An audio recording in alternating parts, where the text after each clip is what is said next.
How to find Clipboard in Android. Hey everyone, welcome back to the channel. In today's video, I'm going to show you how you can find and use the clipboard on your Android phone, whether it's something you just copied or something from earlier. So now without further ado, let's get started.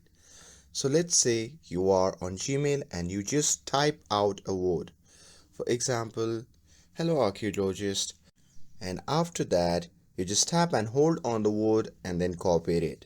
Now once you have copied it on your keyboard, simply look near the letter T and Y, and above that letter you can see the clipboard icon, so you can simply tap on that. But that's a quick access to your clipboard.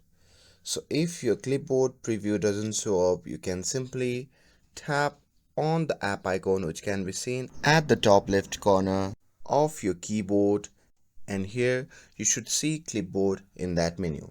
So just tap on that, and once inside you will see a list of everything you have recently copied, like words, phrases, or even images on some devices.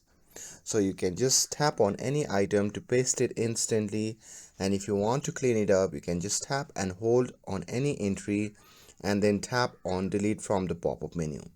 You can even pin items by tapping on the pin icon. That's great for things you often use like emails or phrases you send a lot. And that's it. Now you know how to fully use and manage the clipboard on your Android phone. With this, if you found this video helpful, then don't forget to like, share and subscribe to get updated for more videos. Thanks for watching, and I'll see you in the next video.